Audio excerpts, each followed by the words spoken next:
All right, welcome to the Daily Brew podcast. This is episode 1 here with Ryan Jennings, San Antonio local. Went to Wharton County Junior College, University of Louisiana Tech. Got drafted in 2022, fourth round draft pick, 128th overall. How are you feeling today? I'm feeling great. Good, man. Excited Good. to be here. So I wanted to ask you a couple questions just about DST in general, and then kind of your experience here this offseason. What do you think some highlights of this offseason were for you? I'd say people around here, staff and players included, it's just kind of a great environment to develop. You got a lot of good guys to bounce ideas off of. Got a lot of good experience in the weight room and in the bullpen to kind of further your career. I mean, it's going to take you as far as you want it to. So I think this is a great place to develop that. It's not you're not working out by yourself. You got guys there pushing you and coaches there pushing you. Yeah. How do you view liked I would say the adjustability to the programs to be able to get lifts in, being able to throw bullpens, indoor, outdoor, stuff like that? How does that help It's you? been good, especially the last week or so, being able to use some of the college campuses around here to get out on some dirt and get some live at bats in. It's been good, kind of really flexible, especially in the weight room. It's catered towards you. It's how are you feeling today? It's how are you bouncing back after yesterday type of thing. If you're down that day, you lower the intensity. You got a bullpen the next day. It's all very tailored towards the player. Yeah, awesome. I kind of want to just walk through your high school career and then all the way up into pro ball. All right. Going to Smithson Valley, being here from San Antonio. What was your high school experience like? And then what was kind of the process of you getting recruited to Wharton Junior College? Yeah, so high school was a fun one.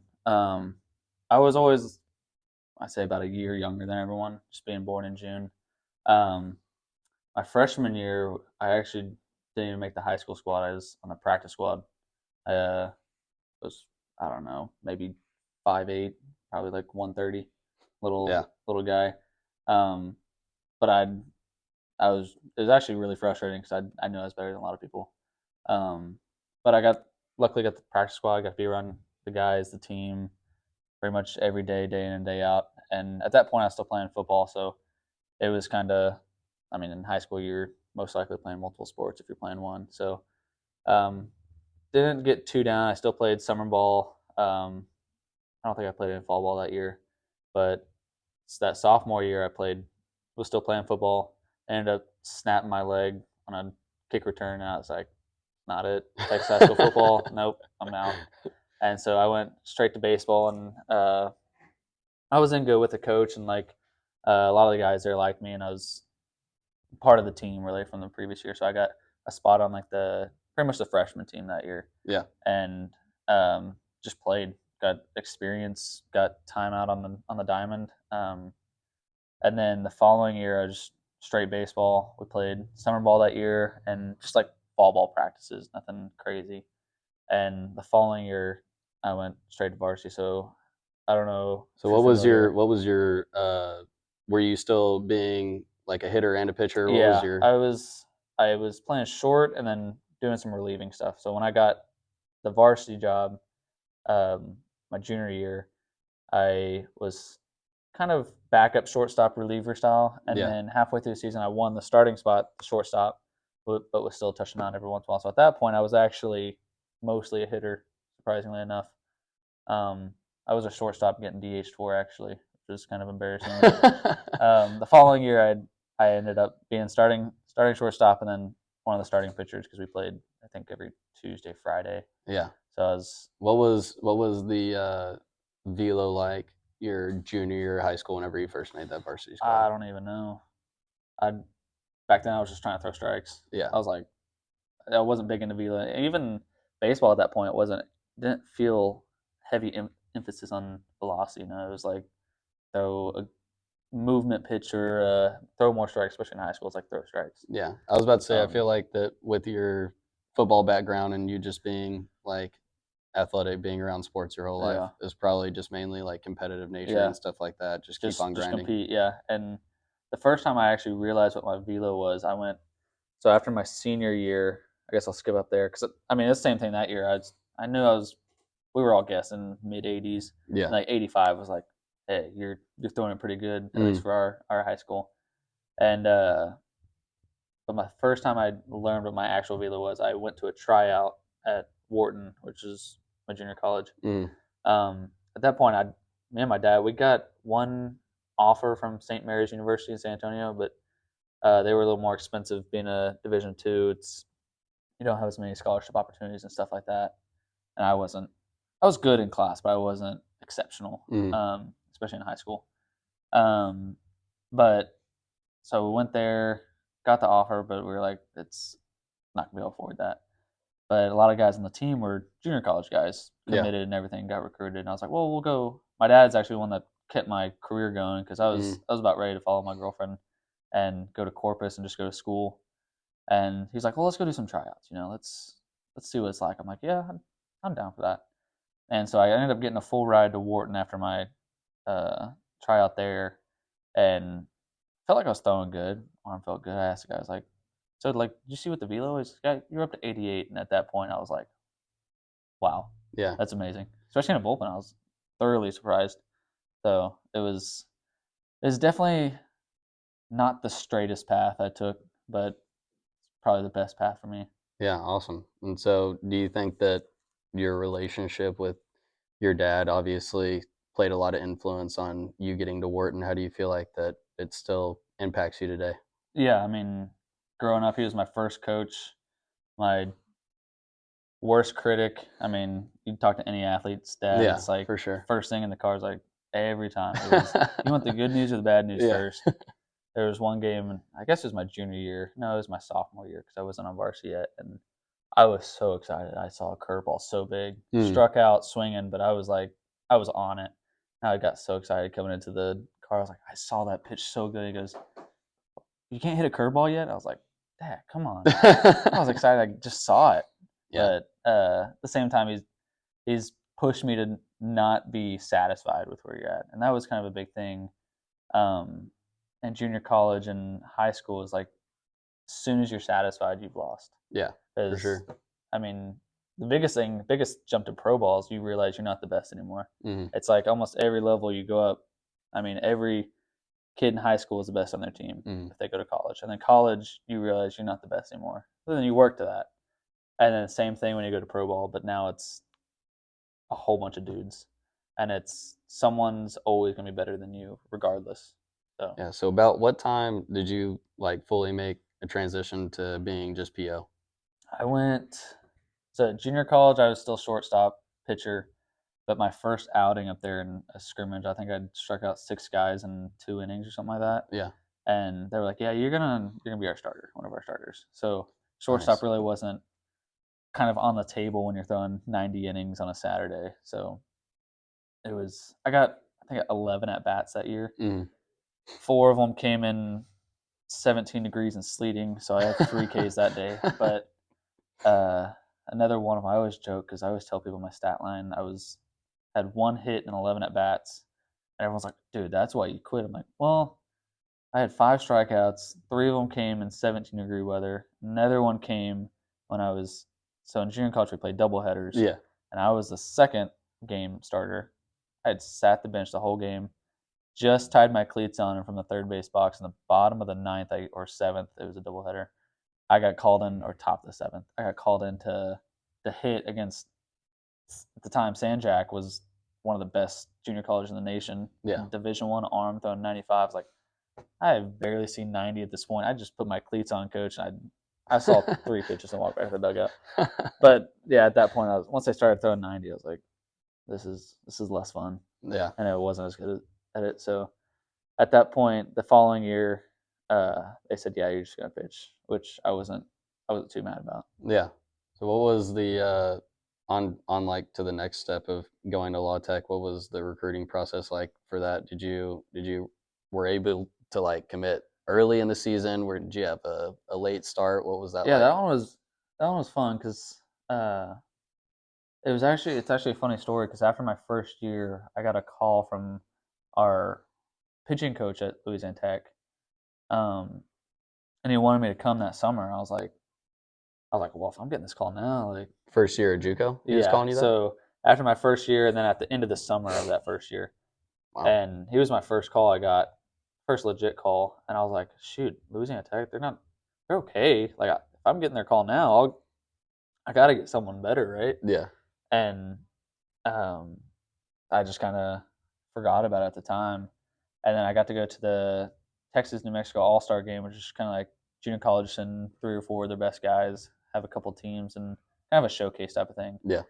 And that showcase where I got seen by a lot of schools. I ended up, I think, had 2 strikeouts and a flyout. I think I went 3 up, 3 down, and so I was getting a lot of calls after that. Nothing big. My dream school was always A&M. Both my parents went there. I always told guys, like, I don't care. Like, once the season's over, I'm going to A&M. Once junior college is over, I'm going to A&M. I don't care if it's walk-on spot, towel boy, whatever it is. Yeah. And then as these calls started coming in, I was like, well, it'd be fun to go to a university that's my own and, like, grow up there, like, develop there. And so Louisiana Tech called me back. I was like, we went up to a visit up there. Sophomore year? Yeah, sophomore year. I think it was, I don't remember what month, but it was in the fall. It's probably September, October, after an inter squad. And we walked up there and we fell in love with it. It's just like, Ruston's an awesome community. Their stadium at the time, it actually got destroyed the next spring, but it was a little older. But I was like, this is kind of not necessarily JUCO-ish, but it was. Yeah. It was a little older, a little rougher. You're not SEC. You're not gonna have millions of dollars poured into the facility. But it still had a little grittiness to it. it. There's still a little grit in there. Yeah. And but I love that. That's the part I loved about it. And the pitching coach was awesome. So I ended up committing there, I think in November on National Signing Day. And so the next, I guess, spring was really stress free. It was like, just go play. And that was awesome. And unfortunately, I think it was April or maybe May. Tornado went through Ruston and destroyed the I remember the field. And I was like, well, what am I gonna do? Yeah. But I stuck with that. Like, I didn't really want to go anywhere else. That was where I wanted to be. So it kind of, everything aligned just right. Yeah. So whenever, did it seem like, because my advice to young players all the time, especially that work out up here, is to make sure that, like, you're going somewhere that actually wants you, right? You want to go somewhere where a coach is calling you every single day and he's like, hey, I can't wait to write your name in the lineup. Yeah. I can't wait to put you on the mound on Friday night. Like that kind of stuff. Yep. And I feel like that it's either that, or you want to go somewhere where, it's like you're saying, A&M is your dream school. Yeah. You want to go there and you want to grind and you want to keep on pushing and then hopefully make that spot. It just kind of depends on what you're wanting out of school. But do you feel like in that recruiting process from the New Mexico All-Star game to that fall, the sophomore fall, do you feel like that La Tech was the school, the pitching coach and stuff that really just was like hitting your phone up all the time, really like staying in touch, asking how your parents are doing, 100%. That kind of thing? There were a couple schools, UL Monroe was doing that too. A lot of the smaller schools, like, that's how they have to recruit. They don't have the big name behind them. Yeah, like, for sure. The A&M, UTs, Vanderbilts of the world, like, they just could be like, hey, we're Vanderbilt. You want to come here? Yeah. And I don't know the recruiting of that, but I do know that the smaller schools that called me, it was a lot more personal. Like, they took, if I called the pitching coach up, the recruiting guy that recruited me, if I called him up today, he'd be like, how's your folks doing? Yeah. Like, it wouldn't matter. So it was kind of nice to have that relationship there. Yeah, and I feel like in the baseball world, it's just like any business, right? It's like all about making money. It's all about numbers. It's all about this and that. And so I feel like that those smaller schools that actually try to create a personal relationship with you, that actually try to ask, like, dive deep into the person, not just the stat line or the number, right? I feel like those are the schools, those are the coaches that really made, like, an impact on my career for sure. Yeah. Like, I definitely feel that way about my JUCO coach. I could call him up right now and ask him to do something for me, and he would, that kind of deal. And I feel like that's like what helps me continue to, because I still have a love-hate relationship with the game, right? But that's what makes me look back and think, like, this is why I loved it. This is why I like it, because your teammates, like your friends, your coaching staff, those are the people that really poured into you. And Yeah, 100%. and then I think that like you could probably attest to this as well as like the JUCO grind, Yeah, all but that that's what I stuff. loved about junior college and Louisiana Tech for that matter. It was, I mean, we were lifting in a building that was Karl Malone played basketball in that building in his Yeah. prime, and we were lifting underneath the the basketball court that he played in. Yeah. And so it was Freezing cold or yeah. blazing hot, one If of the it two. rained, it was wet in there. Yeah. It got moist in there.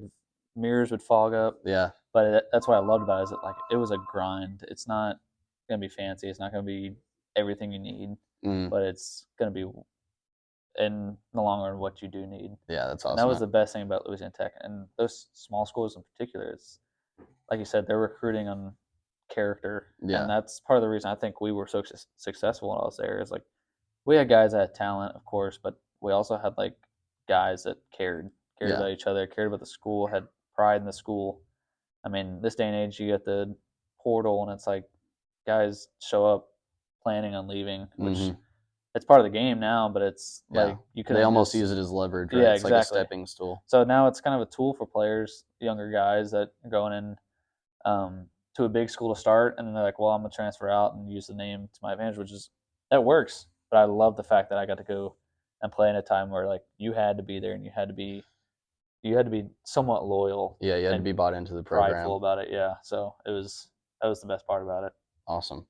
So what was like the first time that you remember actually feeling like or getting communicated with by some pro teams?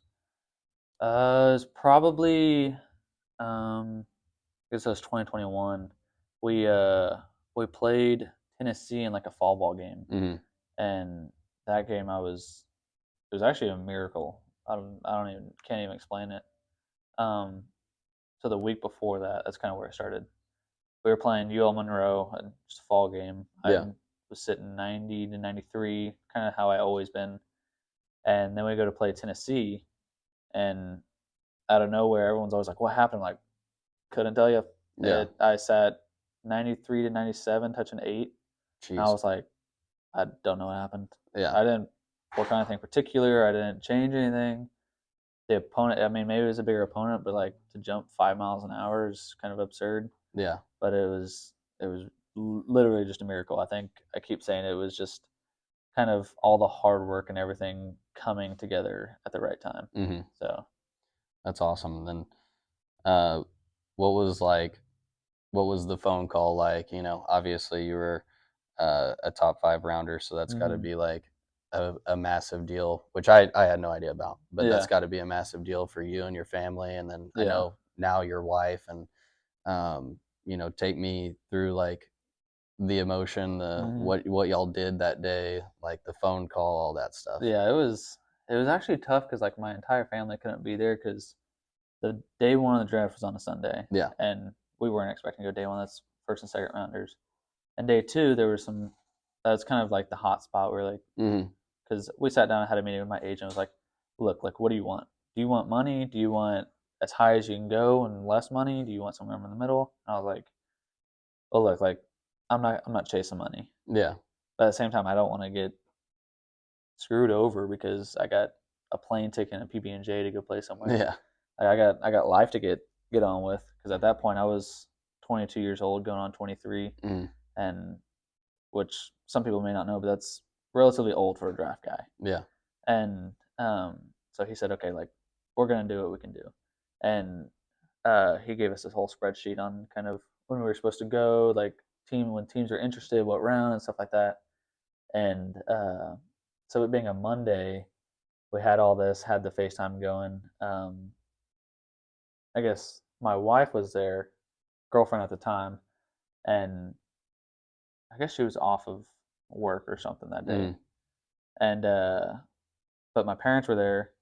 My dad worked from home. My mom took the day off, but my like siblings couldn't be there because they were all working. It was Monday. Yeah. And then we had family on the phone from Dallas and everything, and we were actually initially whenever the Blue Jays called my agent, he calls me. It's kind of like a middle guy. They told me they were offering so much money. I was like, man, I've heard teams talking almost six figures, which Yeah. for me it was like life changing. Yeah, for sure. Other guys, fourth round pick is way underpaid, but I was like, dude, I'll take anything. Like, I just want to play. And so I was like, all right, Blue Jays are out. And then he told me in the fifth round with the Rangers pick that round, they were taking me. They had told him we're going to take him with our next pick. Yeah. And I know where he goes, hey, the Blue Jays are taking you for this much. I'm like, okay, I guess we're doing it. Heck yeah. So at the time, it was like, Blue Jays, like, they're in Canada. Yeah. I'm in South Texas, Yeah. and all their teams are, there's one in Vancouver, Florida, and then New Hampshire and Buffalo. So I am probably the furthest away from all the teams. Literally the opposite. And me and my wife were like, we just got done with long distance. Yeah. And now we're not 5 hours, we're 25 hours away. So it was kind of like I'm excited to play, but like, dang, like this was the team that's the furthest away. And it starts and then we're like, and I got to draft camp. I was like, this is the team I need to be a part of. Yeah. They care about the people they get. They want to develop. There's some big market teams that it's tough to be in because, like, you know, if they have a hole, they're going to throw the money at it and fill it. Where with the Blue Jays, some smaller market teams, is like they want to develop their players. And it's their biggest thing is it's your career. It's going to be what you make it. We're going to step out of the way until we feel like we need to be in there. Yeah. So it's kind of an awesome organization to be a part I feel like that I've heard from several, you know, not just pro guys up here, but just, you know, pro guys in general. I've worked at a couple other places as well with pro baseball players. And I feel like a lot of times, again, it's, you know, baseball is a business no matter who you're playing for, no matter what. But I do hear, you know, the stories, the rumors of, you know, this guy's going to, if he's 0 for 30 in his first 30 ABs, you know, he's still going to get a chance because he was a top 5 rounder, right? Yep. And it doesn't matter if, you know, I was just crushing it that day or whatever, that guy's still going to get a chance. He's going to get a chance. He's going to get a chance. And that's pretty cool to hear that, you know, that there are, like the Blue Jays, there are some organizations out there that truly care about, like, and can see the dedication, the grind and the effort that you're putting into, like, your own career. And I think that really makes a difference into, like, an overall, that's a business model, right? Yeah, and I've seen that firsthand. There's some guys that I got, not necessarily drafted, he was a free agent signed, and he's probably one of the rawest pure hitters. I mean, he went to Division III, but raked at like 550 or something. Yeah. And like just doesn't get out. And he was doing the same thing in pro ball, but just because he was a free agent sign and there were other guys at his position, he didn't get as many opportunities, which is tough because you know he's really good. But it's a business. They have $1 million poured into this high school kid. They're gonna give him as much opportunity as possible. So it definitely is still a business, but their development side is, I would say, the best in the league. Yeah, that's awesome. So what have you thought of your career so far in pro ball? Like, what's been the highs, what's been the lows?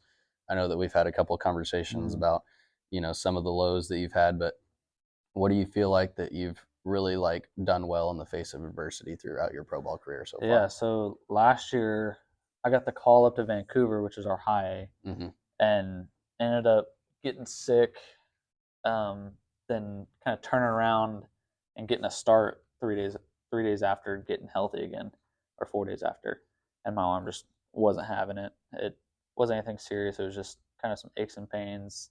I vocalized it, and it was an elbow injury, so they kind of stopped everything. You know, kind of stopped all work, and unfortunately, it sent me into rehab. And at that point, I felt healthy. I spent, I guess, 8 to 9 weeks in rehab, which it was just tough because it's way different. You're not with a team. You're in a hotel room now. You're showing up. I was showing up to the facility at 6:15 every morning, 6:20 every morning. Yeah.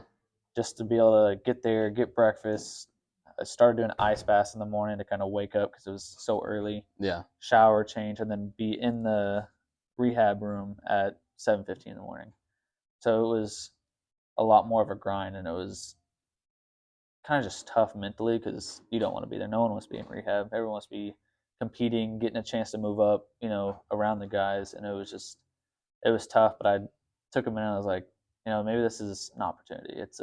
chance to get my mechanics back in line, get a more consistent fastball going, get healthy or healthier at least, and like just put the work in, and that was the best thing I think for me, because this year I got a call to be in big league camp, and part of the call was, first off it was like, hey, how you doing? Just checking in as one of the pitching coordinators that you don't talk to, not that you don't talk to, but like you don't check in with them. Yeah, you have your own designated check-in guy, and so it's weird that he's giving me a call.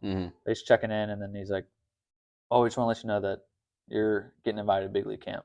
Everyone here thinks really highly of you, and wanted to give you a chance. And I kind of took that as the compliment, not as your stuff's really good. You've been grinding. You look really good. It's from what you did in rehab, the way you worked, the way you carried yourself, like we took notice, and like this is our thank you kind of for that. There's your opportunity. So it was really, because there's really no reason for me to be in big league camp with 40 innings last year, 40, I guess 50 total innings in pro ball, average stats. It's like there's really no reason for me to be there, but they took notice that I took that opportunity to better myself, took my work seriously, took my recovery seriously. I mean, I was first one there on the first bus at 6:20, whatever it was, and I was the last one to leave, usually by 2:33, just because I needed to get all my stuff done and wanted to. So I think having that kind of mindset that, maybe you get bumped back or you have a delay in your process, like it's not necessarily a bad thing. Sometimes it's what you need, and I think at that point it's what I needed. Yeah, I can tell you from like my career, I know that there were times whenever I was at JUCO, and then whenever I went to the two universities that I went to, like I was like terrified of getting sick. You know what I mean? Like our JUCO coach was like, if you miss practice, you better be dying, like that kind of thing. Oh yeah. And so that was my mindset, like throughout the rest of my career. And then especially if, like what you're saying, like your dad's your biggest critic. My dad was always on me about whatever, but I appreciate that from him, and love him for it, because he's taught me how to deal with adversity. But I definitely like feel like in my career I kind of let those things weigh on me a little bit too much, and it wasn't until later that I like figured out that it being sick for a weekend or being sick for a day, or an injury is not going to just be like the end of everything. And then also that my identity wasn't fully like just I'm not just a baseball player. Like I'm also me, and I also have my relationship with God and stuff. And so I just feel like that those kind of things are easy to talk about. Like it's like, oh yeah, like I did my stuff, I went through it, but it is really like a sign to me of how seriously you take your work, because it does beat a lot of people down, and like not just baseball players, but athletes in general, any kind of minor setback, because again, like you have to be the top guy in your high school to get to college, then you got to be the top guy in your JUCO, then you got to be the top guy at your 4 year, then you got to be the top guy in pro ball. And it's like, if you're constantly trying to strive for the top, the more and more you get knocked down, no matter if it's something as simple as, a cold, or if it's something as like mentally challenging as, like going 0 for 4 in a game. It's like, those are the times where, you feel like that you just got set back, miles. And so I think that's like a testament to, your character and your personality throughout pro ball to be able to like actually overcome those challenges. And, your invite to big league camp is, another testimony of just like the organization actually recognizing what kind of player you are. I think says something about the Blue Jays too, because they recognize their players and they recognize the work that they put in. So I think that's pretty special. And I think that, like you said, the relationship with Christ, it's kind of really helped me to where, like you said, my purpose isn't baseball. My purpose is to be a good husband, a good father in the future. I guess a good dog dad, a good brother, a good son, and a good baseball player at the end. And having that relationship, especially when I had like these tough times like this. I had surgery in 2020 on my elbow, which was probably the worst year to have surgery, because now I'm stuck at home with my parents, away from the team, like can't go out. And I was just like, everyone's like, dude, like, why are you not like upset about this? I'm like, Mm. yeah, it's tough, but like, there's a plan, you know. Like, Yeah. there's no reason to be bogged down about having surgery whenever I couldn't control it. I did everything, and I knew I did everything in my power to stay healthy because I was once again the last guy there doing my recovery stuff, and maybe Mm. it was too much, but like I did what I thought I had to do, and like I couldn't control that. Yeah. Like there's a reason for why that happened because I mean the year after that my velo jumped, and the Yeah. year after that it jumped again.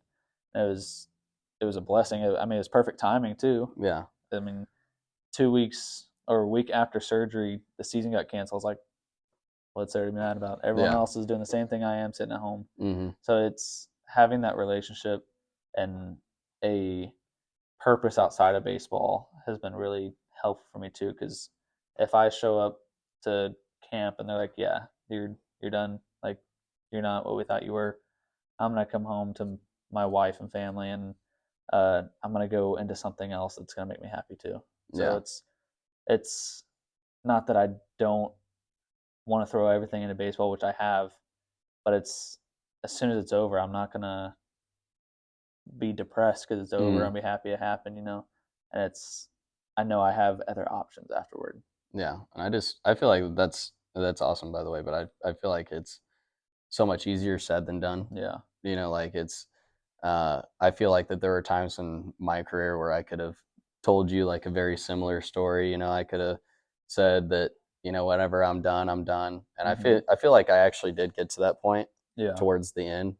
But you know, baseball is something that me and you have put our literally our entire lives in. Yeah. And so it's like, you know, there's nothing more that we want in life than to make it to the top of Yeah. something that we've worked so hard for. But I think that it's so cool that you talk about it so easily that like, well, the ultimate thing that we want to make it to the top end is what really matters, and that's our relationship with God, and that's what Yeah. we're trying to strive for. And so I think that what really like changed the pattern that I was stuck in my career was like literally learning just how to give it up, and because I Mm-hmm. was like so mentally bought into the process, and like I wanted to win so bad, and like nobody was more competitive than Yeah. me. And I'm not saying it's bad to be competitive at all. I think it gave me an edge on the Yeah. field, you know. And I think it gave me an edge in the weight room. Like I definitely feel like that I was like the hardest worker out there. But whenever I just was finally like, you know what, screw this, dude. Like if I go for the last 20 ABs of my entire career, like that's just how it's going to be. Yeah. And just like you, like I was engaged at the time. I knew I was going to marry Gracie. I knew that I was going to have a family. I knew that like all this stuff was like lined up in my life. I knew that my priorities were straight. Mm-hmm. And then I swear to you that next at bat that I had, I remember saying this in the like on deck circle. The next at bat I had, I literally hit a home run, and I feel like that in my entire like being embodied that I was like, oh, you could have been doing this the whole time. Yeah. You know what I mean? Yeah. Like I feel like that was like God telling me like, oh, you could have given this up to me like Yeah. a year ago, 2 years ago.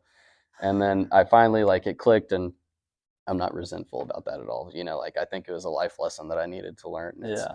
I think it's helped me out in my, you know, in my business life now, where it's like, you know, I can't control what goes on here. I can't control, you know, all I can control is like how hard I work, the effort Mm-hmm. that I put in, then the rest of it's up to him. So Yeah. I think that that's like really cool that you've taken it throughout your entire career, and then especially at such a high level that you're at right now. Because in my opinion, probably the higher level you get, the more and more that stuff can have a weight on you. Yeah. But 100%. it seems like that you have like your own outlet, your own way of handling these things, and it seems like it's really paying off for you. Yeah. And it's baseball especially is one of those sports where uh it can snowball really fast. You can Yeah, have one bad outing, and I 100%. had a stint this past year where I had 3 outings where it just was not good. I Yeah, started the year at like a 1 ERA, about as high on the mountain as you could be, and yeah, then I had an outing where I went 1 1/3 and gave up 6 earned runs, and then another one shortly after that where I went 3K or 5Ks in the first 2 innings, and then gave up 4 runs in the third and got pulled. I was like, what happened, you yeah, know? But it's like those things kind of snowballed, and finally I had a moment where I just sat down. I was like, all right, quit thinking about it. Mhm. Just go play baseball, go throw, go have a good time. And like the next game, I had a solid outing. The game after that, I went complete game, 7 inning complete game.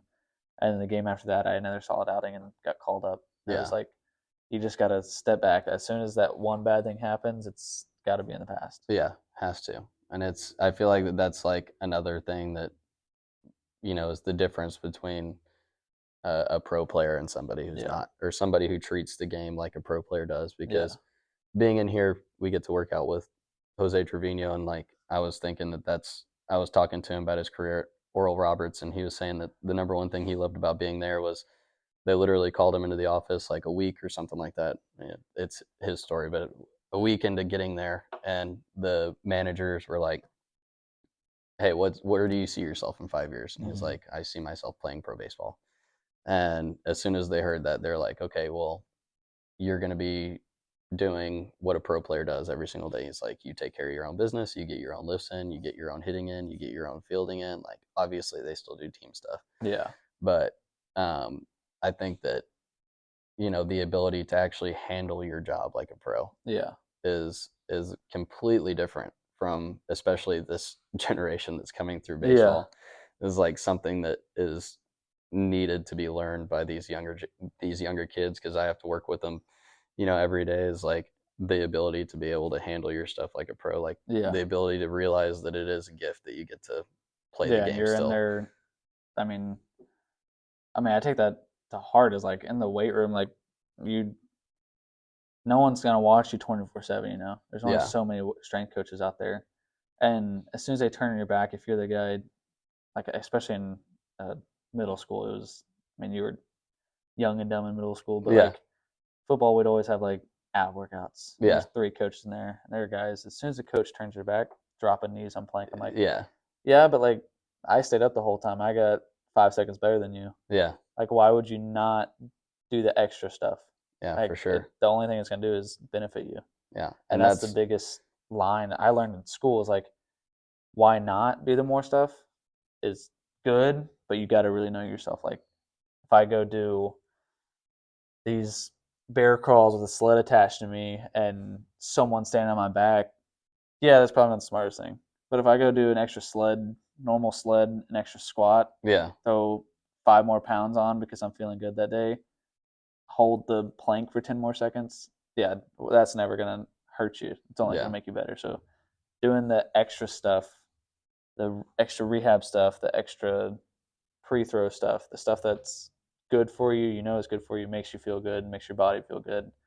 It's those things that make the big leaguers in yeah, my mind. So that's what I want to do, is the stuff that nobody likes, yeah, that they're not going to do. So I'm going to do it. So I'm going to get that that much better than you because I yeah. did it.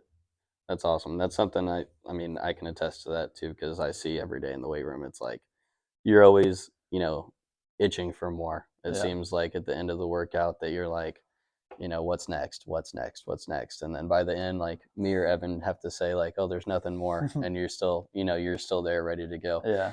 And I think that, you know, hearing that from you, seeing you actually live it day in and day out this off season, like, and then I know hardly anything about pitching whatsoever, but I do realize like the TrackMan numbers. I do realize Mm-hmm. like the velo numbers, and so like me being able to see you handle your business like that in the weight room, and then you know last week being able to see your numbers and like actually physically watching you throw, and just seeing like it seems like it's just effortless right now. Mm-hmm. It's like that's that's the guy that was bought into the program from day one. Yeah. You know what I mean? Like it seemed like that you didn't come in here, you didn't question anything. Like you knew the track record, you knew everything that you had to do. You Mm-hmm. trusted the process. You came in here, you handled your business like a pro athlete should. And now these numbers that are popping up on like these effortless, like almost touch and feel bullpens, Yeah.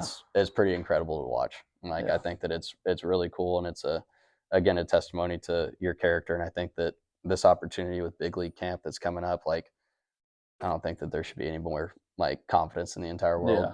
than what you have right now. Yeah. And it's not because it's like it was given to you whatsoever. And it sounds like that literally none of this stuff, none of your accolades were given to you. Yeah. Like it's That's like the best thing about my story, I think, is like from freshman in high school to now, like I went practice squad to freshman team as a sophomore, working my way to varsity, didn't get any offers, junior college the route, and then going to a small D1, and then finally having it all pay off on draft day. Yeah. And then you're in pro ball around these guys where you're like, I watched you on TV last year.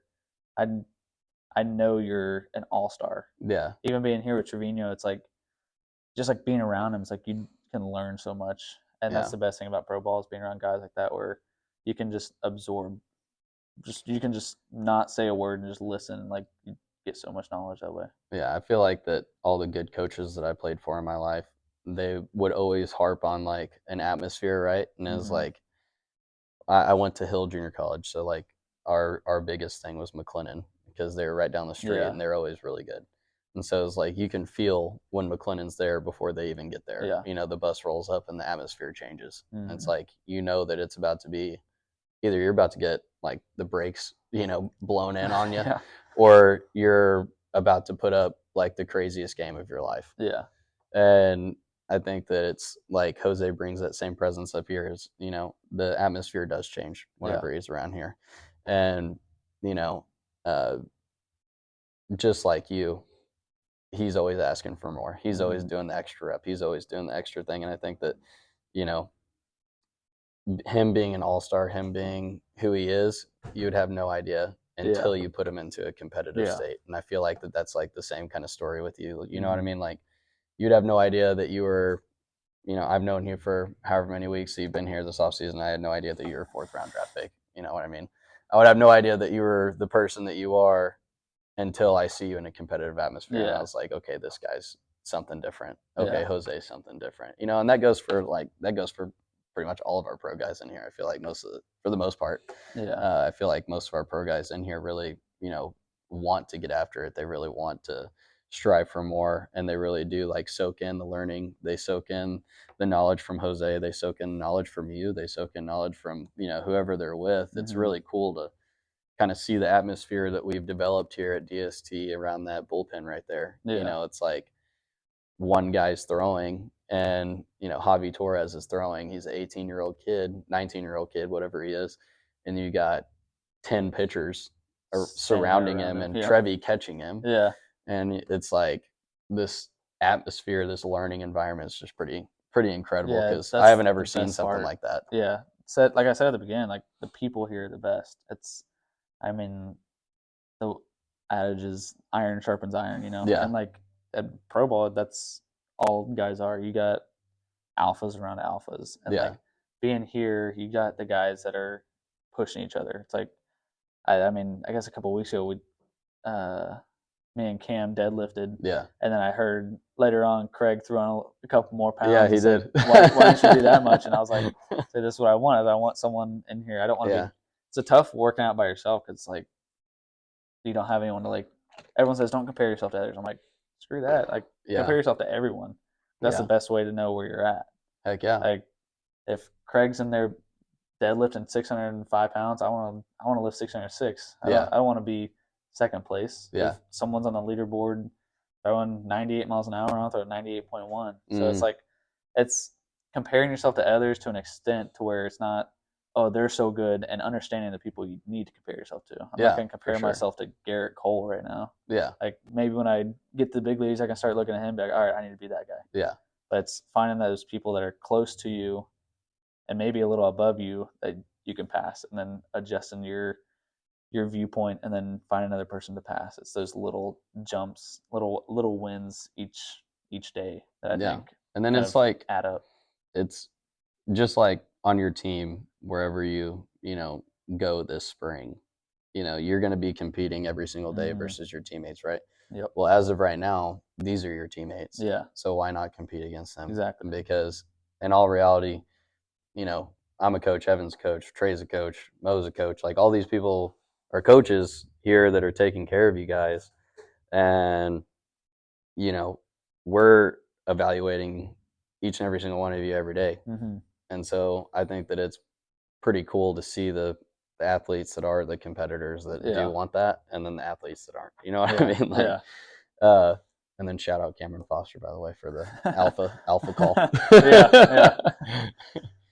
So, just like a couple more questions here, but how do you feel like last personal question? How do you feel like your wife has kind of helped you throughout this process as well? Because I know I've gone through long distance our entire relationship as well. I've talked to you a little bit about that, but the closest we ever lived to each other was 5 hours apart, and 12 hours apart for the most of our time.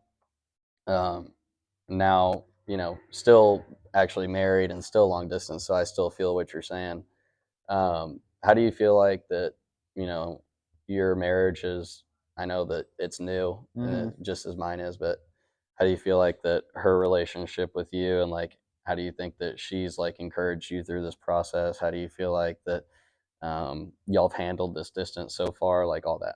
Yeah, it's been really fun watching her evolve as a baseball fan. Yeah. I mean, when we first started dating in, this is 2016. Yeah, 2016. Um, she couldn't tell you the difference between first and third base. Yeah. She could barely tell you the difference between a ball and a strike. She just knew you got 3 strikes and you're out. I mean, just like every person does. Yeah. But it's been fun to watch her develop. Now she's like, I can sit there and talk to her about metrics on my fastball, and she's like, "Okay, that's not too bad." Then Yeah. you had a pretty good bullpen. I'm like, "Yeah, I did have a pretty good bullpen," and That's cool. so it's been fun to watch that. But my mom will hate to hear it, but my this wife now has developed into my number one fan. Easy, Yeah. probably I'd say Louisiana Tech. She kind of became that, overtook my parents, and my parents are gonna hate to hear that, but Yeah. it's true. They're a close second, but like, she's bought into everything I do, and it's probably hardest on her because I get to go play baseball, play a child's game every day. Yeah.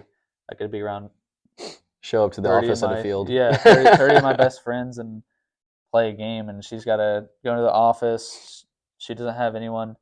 I mean, our family's close, but no like friends from school are really close anymore. Everyone's kind of out doing their thing, so she's definitely got the hardest part of it, but she's keeps a great mindset about it, and like is my number one supporter, and I couldn't ask for anything better as a wife. So Yeah, it's awesome. It seems like that she's, not only are you this competitor at a professional competitor, it sounds like that she's, whether she's always been like that or not, it seems like that she's molded into that role, and she's now being competitive about y'all's relationship, about y'all's marriage, and about handling her situation. It sounds like she's showing up every day just like you do, and taking care of her own business, and that's pretty cool to hear. Yeah, she was a volleyball player in high school, and she's probably as competitive as me when it comes to, I mean, board games, card games, whatever. So it's kind of fun whenever kind of get families together, and boy, it sometimes turns into like a yelling match. Like, what are we doing? Like, why do we do that? But like, it's fun. Like, we get to. It's always, you always see these things on how to be a great husband, great wife, or whatever. But it to outserve each other, it's kind of been, it kind of helps being competitive. It's like, oh, she did the dishes. Well, all right, fine. I'm gonna do the dishes tomorrow, and I'm gonna clean the house, or whatever it is. And it's been fun to kind of see our relationship grow over the last 7.5 years. Yeah, that's awesome.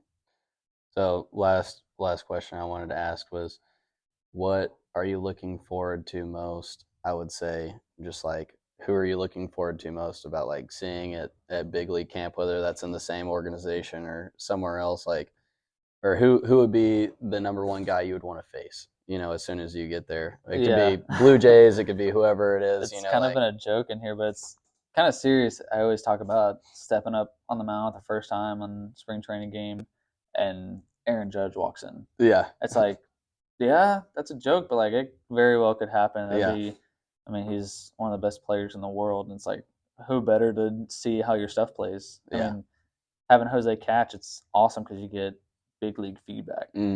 But then getting that big league feedback with someone in the box is totally different. So that would be, I mean, whoever it is would be fun. What I'm really looking forward to is seeing like who else is in draft camp with me. Like, I mean, you're obviously gonna have the whole 40-man roster, but like, who of my draft draft class. Like I've been thinking about that today because I got to find a roommate. It's like, who else is there? Yeah. Like Who it's else kind has of got the exciting. call? Yeah, so that's kind of the coolest part is like to see who else is getting noticed. Yeah, that's awesome, man. Well, I appreciate everything that you've been talking about, course. and I appreciate your faith to your marriage and to the game, and most importantly to God. And I thank you for talking to me today, and continue to get your work in at DST each and every single day. I think that you're one of the elite competitors up here, and definitely earned your spot in big league camp. And we're excited to follow up with you again and see where you're at next year. Yeah, appreciate it. Had fun so far. Yes, sir. Awesome. Pretty good. Thanks.